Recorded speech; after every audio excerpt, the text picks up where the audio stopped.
5 মিনিটে আপনারা আপনাদের অবস্থান থেকে সরে যান, 5 মিনিটও সময় পাবেন না। এবং আমাদের ভবিষ্যৎ প্রজন্ম সহ নাস্তিকতা বাস্তবায়নের যে দৃঢ় চিন্তা চেষ্টা করছে, এটা কখনোই তাদের বাস্তবায়ন হবে না।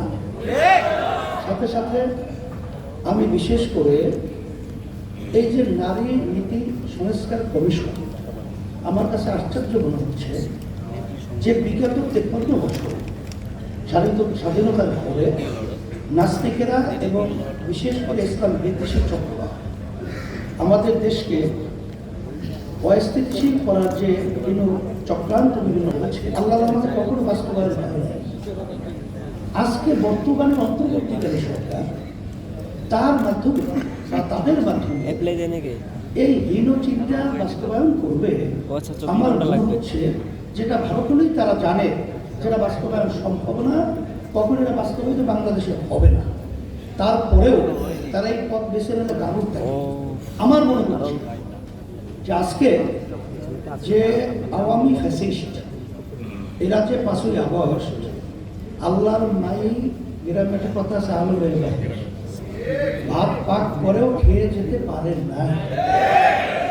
ওরা তো বসে নেই এবং পাশে বিভিন্ন যে আমাদের শত্রু চক্ষু নিয়ে যারা নজর রাখছে তারা তো বসে নেই।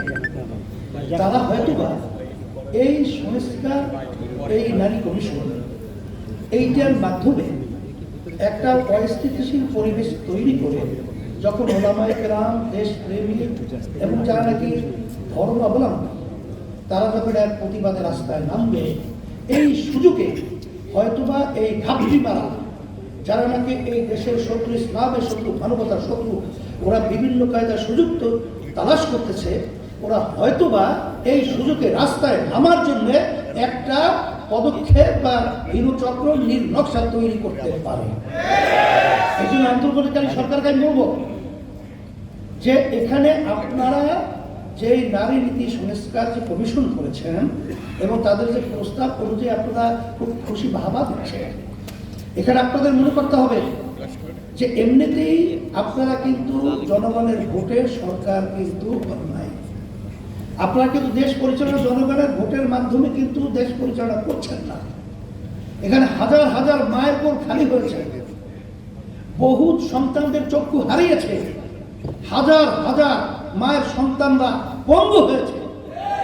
এর ফসল হলে আপনারা, আর সেখানে আপনাদেরকে সুন্দরভাবে দেশ পরিচালনা করতে দেবে, এটা আপনারা বুঝেন না। আমরা তো সবসময় আপনাদের সহযোগিতা ছিলাম, এখনো আছি, কিন্তু আমাদেরকে রাস্তায় নামিয়ে আপনাদের মুখামুখি দাঁড় করে ওই ফ্যাসিস্ট এবং ঘাপটি মারা শত্রুরা যেন সুযোগ না নিতে পারে, এটা আপনাদের মাথায় রাখার জন্য আমরা বিশেষ করে অনুরোধ করছি। এরপরেও যদি আপনারা সামনে পা বাড়াতে চান, পরিষ্কার মেসেজ, আল্লাহর রহমতে যারা কি বিভিন্ন সময় ফেরাউনি ভূমিকায় ছিল, তারাও কিন্তু তাদের ফেরাউনি ভূমিকা বাস্তবায়ন বাংলা জমিনে করতে পারে নাই। আপনারা তো আল্লাহর রহমতে দেখা দৃষ্টিতে আমি বলবো কি, ওইকে বলছে না যে 5 মিনিটে আপনারা আপনাদের অবস্থান থেকে সরে যান, 5 মিনিটও সময় পাবেন না। লিলি হালাল বিউটি সোপ, বিএসটিআই কর্তৃক সনদপ্রাপ্ত দেশের প্রথম হালাল বিউটি সোপ। দীপ্তিময় উজ্জ্বল ত্বকের জন্য।